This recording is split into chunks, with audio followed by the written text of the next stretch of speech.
This video contains news and analysis related to a recent terror attack in Kashmir. The content may include sensitive visuals and discussions that could be distressing to some viewers.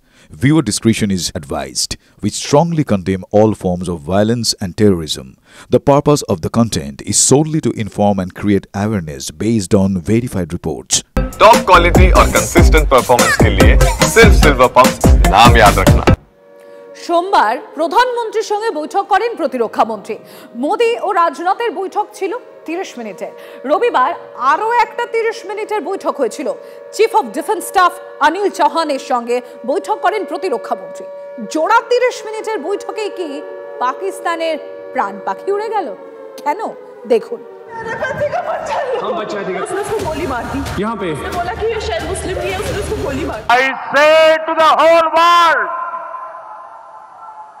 India will identify, track and punish every terrorist and their backer.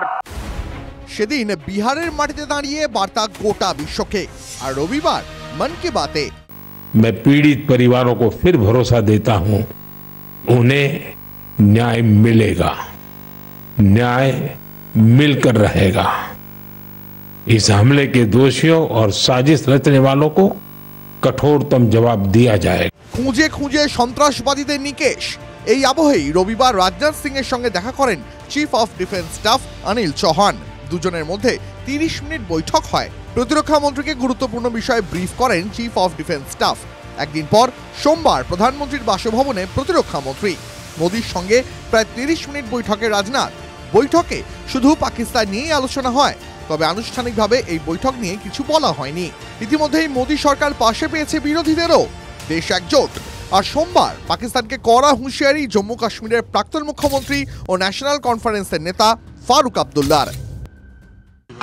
अफसोस है हमें कि हमारा पड़ोसी आज भी नहीं समझता कि उसने इंसानियत का कत्ल किया है। अगर वो ये समझता है, इससे हम लोग पाकिस्तान में चले जाएंगे। उनकी इस गलतफहमी को दूर करना चाहिए। हम जब 47 में उनके साथ नहीं गए, आज क्यों जाएंगे? ওদিকে জোড়া বৈঠকের দিকে তাকিয়ে ইসলামাবাদ। শুধু সার্জিক্যাল স্ট্রাইক নাকি যুদ্ধ? কাঁপুনি ধরেছে পাকিস্তানের। হামলার আতঙ্ক তাড়া করে বেড়াচ্ছে শাহবাজ শরীফকে। এদিকে ভারতেও 3 বাহিনীর মহড়া তুঙ্গে।